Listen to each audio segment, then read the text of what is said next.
আসসালামু আলাইকুম। হেই বাংলা মানুষজন, কেমন আছেন আপনারা? আমি হাসান সেতু চলে এসেছি আপনাদের সাথে নতুন আরেকটা ভিডিও নিয়ে। আমাদের সিএফ মোটো 250 SR এর সিরিজ চলতেছে, আর আজকের সিরিজটা আমরা একটা দুষ্টামি করব। ভিডিওর প্রথমেই একটা সতর্কীকরণ, যদি আপনারা স্পিডিং পছন্দ না করেন তাহলে ভিডিওটা স্কিপ করতে পারেন। আসলে স্পিডিং আমি নিজেও পছন্দ করি না, কিন্তু 250 সিসির একটা বাইক আমরা রাইড করতেছি এবং বিভিন্ন ধরনের এক্সপেরিমেন্ট করতেছি বাইকটা দিয়ে, এটার পারফরমেন্স বোঝার জন্য। তাই আজকে আমরা এই বাইকটার ওভারটেকিং টেস্ট করব। তো চলেন ভিডিও শুরু করা যাক। আচ্ছা, ব্যাপারটা একটু আপনাদেরকে বুঝিয়ে বলি। ব্যাপারটা হচ্ছে যে আজকে আমরা টেস্ট করব যে এই বাইকটা দিয়ে শহরে যে কোনো ভেহিকেলকে আপনি স্মুথলি ওভারটেক করতে পারেন কিনা। টেস্টটা আমি সিটির ভিতরে করতে চাই, যার কারণে আসলে খুব বেশি স্পিড উঠাইতে হবে না, রেগুলারলি আমরা ম্যানেজ করতে পারবো। আর আরেকটা ব্যাপার হইতেছে, মিটারে স্টিকারটা দিয়ে দেওয়ার উদ্দেশ্য হইতেছে যদি কখনো দুষ্টামি করতে করতে ওভার হয়ে যায় এই জিনিসটা যেন বোঝা না যায়। ব্যাপারটা হইতেছে আমি স্পিড প্রমোট করতে চাই না, জাস্ট আমি বোঝাতে চাই এই বাইকটার পারফরমেন্স কেমন। তো এই কারণে এই দুষ্টামিটা আজকে আমরা করব। ওই যে বললাম প্রথমেই যে সতর্কীকরণ দিয়ে দিচ্ছি, আপনারা যদি দেখতে না চান তাহলে এখনই স্কিপ করতে পারেন। আর আপনারা যদি আমার সাথে থাকেন তাহলে আমি আসলে আপনাদেরকে বোঝানোর চেষ্টা করবো যে এই বাইকটা কতটা ক্যাপাবল সিটিতে যে কোনো ভেহিকেলকে ওভারটেক করার জন্য। আমরা কিভাবে করব, আমরা দূর থেকে একটা ভেহিকেলকে টার্গেট করব। তো টার্গেট করার পরে ওটাকে ওভারটেক করার জন্য ট্রাই করব উইথ সেফটি। আমি প্রথমে বলেছি যে আমি স্পিডিং পছন্দ করি না এবং আমি স্পিডিং প্রমোটও করতে চাই না। আমি জাস্ট এটা যে 250 সিসির বাইক, এটার যে একটা স্মুথনেস আছে, এটার যে একটা পাওয়ার টর্ক আছে, এই টর্কটা কেমন এই জিনিসটা বোঝানোর জন্য। এই ওভারটেকিং টেস্ট আমি আসলে সব বাইকে করি নাই। এর আগে জিক্সার SF 250 দিয়ে করেছিলাম, আর আজকে সিএফ মোটো 250 SR দিয়ে করছি। আর ছোট্ট করে সিরিজ নিয়ে বলে দেই, এই সিরিজ ভিডিওগুলোতে আমি যেটা করি, অনেকগুলো ডেডিকেটেড মোটো ব্লগ করি ওই বাইকটা নিয়ে। অলরেডি সিএফ মোটো নিয়ে অনেকগুলো মোটো ব্লগ আপলোড হয়েছে। এরপরে একটা ভিডিও আপলোড হবে যেটাই থাকবে সিএফ মোটো 250 SR এর মাইলেজ টেস্ট, এবং সব শেষে আমরা যেটা করব এই বাইকটার একটা টেস্ট রাইড রিভিউ আপলোড করব। তো এই বাইকটা নিয়ে নেগেটিভ পজিটিভ কোনো যদি প্রশ্ন থাকে আপনার অবশ্যই প্রশ্নটা ঝটপট করে ফেলেন। আমি চেষ্টা করব আমার এই এক্সপিরিয়েন্স থেকে আপনাকে এই প্রশ্নের সঠিক জবাব দিতে।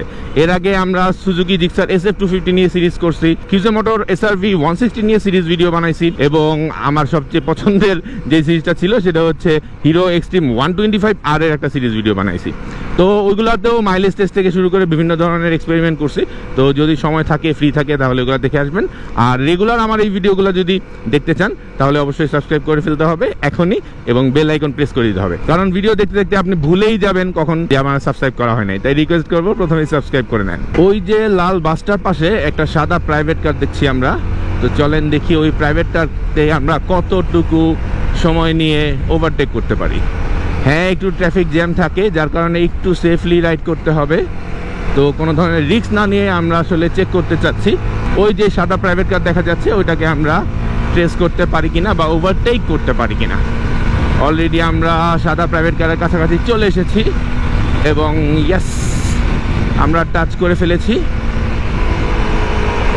জি, নাইস, এটার কথাই বলছিলাম। দেখছেন, স্মুথ কিন্তু ইজি না। এরপরে আমরা দূরে একটা সাদা শার্ট পরা ভাইয়াকে দেখতে পাচ্ছি। ভাইয়া একটু রাশ নিয়ে টানাটানি করতেছে। তো চলেন ভাইয়াকে ক্যাচ করি। আসলে সিগন্যাল পড়ে গেছে দেখে ভাইয়া মনে হয় স্লো হয়ে গেছে। এই যে, হ্যাঁ, ভাইয়া জ্যামের কারণে, ট্রাফিকের কারণে স্লো হয়ে গেছে। এই যে হাঙ্ক ভাইয়াটা, এই সাদা শার্ট পরা ভাইয়াটার কথা বলছিলাম। যাই হোক, যেহেতু ট্রাফিক পড়ে গেছে, ভাইয়াকে ক্যাচ করাটা অতটা কঠিন হয় নাই আমার জন্য। চলেন ট্রাফিকটা একটু পার হই, তখন বোঝা যাবে। আমরা এই বাসগুলার ফাঁক দিয়ে এই ট্রাফিকের মধ্যে অরেঞ্জ কালারের একটা ছোট্ট পিক আপ ভ্যান দেখছি। চলেন আমরা সেই পিক আপ ভ্যানটাকে ক্যাচ করি।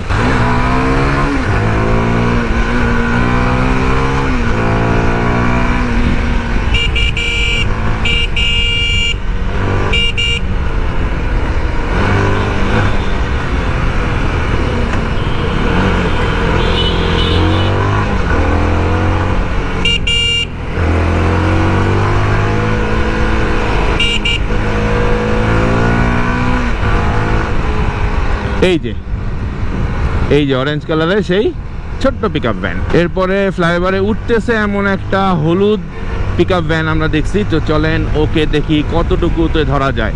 ও তখনই দেখছি ফ্লাইওভারে উঠতেছে, আর আমি ফ্লাইওভার থেকে অনেক দূরে ছিলাম। দেখা যাক।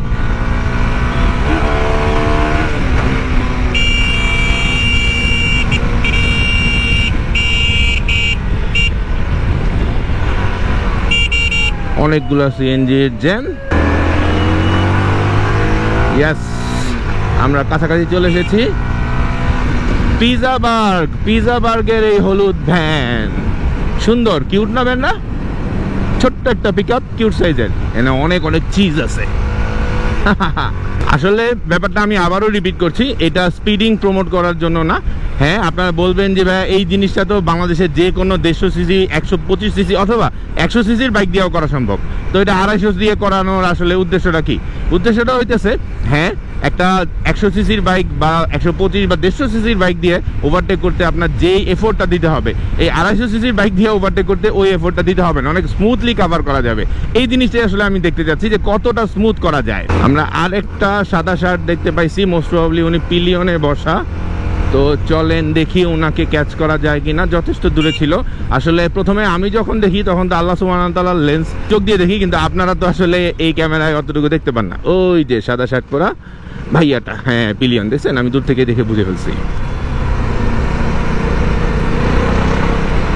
স্মুথ, থ্যাংক ইউ, আলহামদুলিল্লাহ। ওই যে হলুদ বাস, আর হলুদ বাসের সামনে আছে একটা সিএনজি। তো চলেন ওই সিএনজিটাকে ধরতে পারি কিনা দেখি। সিএনজি মনে হয় ডানে যাবে, আমি তো যাব বামে। একটুর জন্য মামা সিএনজি, তুমি যদি বামে যাই তাহলে তোমার ধরে ফেলতে পারতাম। তারপর কাছাকাছি চলে আসছি। আচ্ছা, ছুটি তো আজকে শেষ, রাস্তায় কোনো ট্রাফিক নেই কেন? অবাক করার ব্যাপার, যে যার মতো করে যেতেছে। আমরা কি যাবো? হ্যাঁ, আচ্ছা সবাই যাচ্ছে যেহেতু আমিও যাই। ট্রাফিক নাই। এখন তো প্রায় দুপুর 1টা বাজে। মিনিমাম একজনে তো থাকা উচিত। জানি না, ঈদের ছুটি মনে এখনো শেষ হয় নাই, অথবা আজকে হয়তো তারা একটু লাইট ভাবতেছে। কিন্তু আজকে কিন্তু রাশ বেশি হওয়ার সম্ভাবনা আছে, কারণ এতদিন পরে আজকে ম্যাক্সিমাম অফিস খুলে গেছে। আজকে 15 তারিখ, মানে ট্রাফিক থাকলে আমরা পেরেশানি মনে করি, ট্রাফিক না থাকলেও পেরেশানি মনে করি। কি মজা না ব্যাপারটা। দূরে একটা হলুদ রিক্সা দেখতে পাইছি আমরা। চলেন সেই রিক্সাটাকে ধরবো। কতটুকু সময় নিয়ে ধরতে পারি? না, এই রিক্সা না, ওই যে সামনেরটা। শুধু রিক্সা না, দিস ইজ টেসলা। এবং সেই টানা টানতেছে, মানে সেই টেসলা না হইলে আমি আরো মোড়ের মধ্যে ধরে ফেলতে পারতাম। তো টেসলা বইলে একটু দেখেছি, বাপ রে মাশাআল্লাহ, ভালো টানতেছে। আচ্ছা, এখানে একটা ব্যাপার হইতেছে যে কোনো প্রো একটা ভালো রাইডার যদি পড়তো আমারে বইটা দিয়ে দিত, কারণ আমি অত ভালো স্পিডিং করতে পারি না। আসলে স্পিডিং করতে আসলে ইচ্ছাও করে না, আমি সেফলি রাইড করতে পছন্দ করি। তো ব্যাপারটা হইতেছে আমি যে খুব প্রো টাইপের কিছু জিনিসপত্র দেখাইতেছি, ব্যাপারটা কিন্তু এমন না। এমন ভাইবেন না, আমি এই ভাবগুলো নিতে চাচ্ছি না। আমি কি চাচ্ছি এক্স্যাক্টলি সেই জিনিসটা আপনাদেরকে বলতেছি। কয়েকদিন আগে এই সিরিজেরই একটা ভিডিও, একটা অংশ, সেটা হচ্ছে যে CF Moto 250SR এর ইঞ্জিন পাওয়ার টেস্ট। হ্যাঁ, ফার্স্ট গিয়ারে টপ কত উঠে, সেকেন্ড গিয়ারে টপ কত উঠে, থার্ড গিয়ার কত উঠে, এই জিনিসগুলো আমি একটা টেস্ট করি এবং ইঞ্জিন নিয়ে কথাবার্তা বলি ওই ভিডিওতে ডেডিকেটেডলি। তো ওই ভিডিওতে একটা ভাইয়া কমেন্ট করলো, দেখলাম উনি বলতেছিল 250 সিসির বাইক, হ্যাঁ আমার R15 MAO এরকম ওঠে।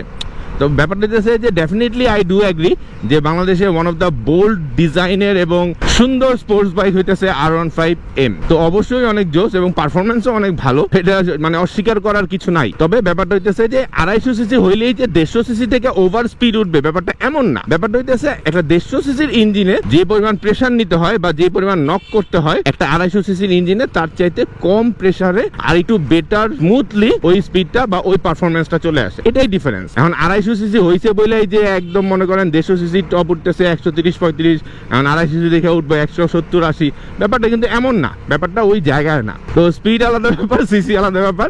তো ওই জিনিসটা কম্পেয়ার করেন না আপনারা।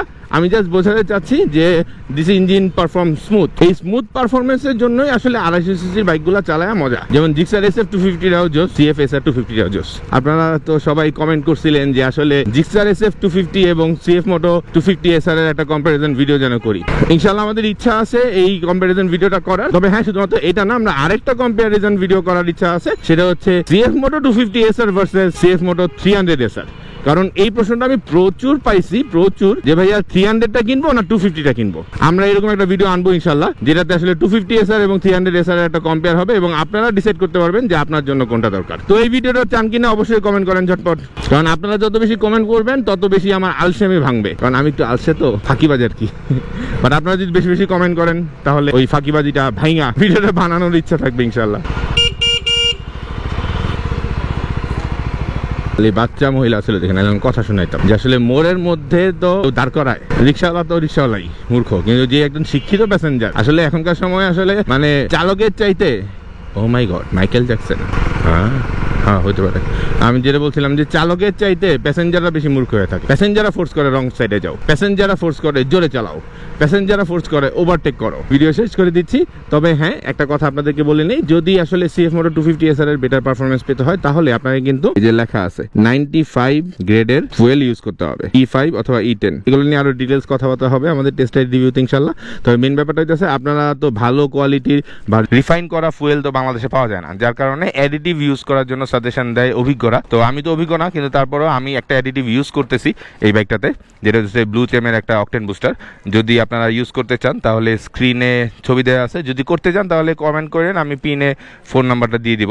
আর যদি করতে না চান তাহলে তো কোনো সমস্যা নাই। এইটাই ইউজ করবেন কি করবেন না এটা জরুরি না, জরুরি হইতেছে একটা ভালো কোয়ালিটির অকটেন বুস্টার বা একটা অ্যাডিটিভ ইউজ করবেন, যেটা আসলে বাংলাদেশের তো ফুয়েল ভালো না, বা ফুয়েলটাকে একটু রিফাইন করবে, আর ওই রিফাইন করার কারণে সিএফ মোটরটাকে একটা বেটার পারফরমেন্স পাবেন। আমি হাসান সেতু আজকে আপনাদের কাছ থেকে বিদায় নিচ্ছি, আবারও চলে আসবো যে কোনো সময় যে কোনো জায়গায় ক্যামেরা অন করে। সে পর্যন্ত ভালো থাকুন, সুস্থ থাকুন। আর হ্যাঁ, মাইলেজ টেস্টের জন্য এক্সাইটেড কিনা অবশ্যই কমেন্টে জানান, কারণ মাইলেজ টেস্টের সময় চলে এসেছে। আল্লাহ হাফেজ।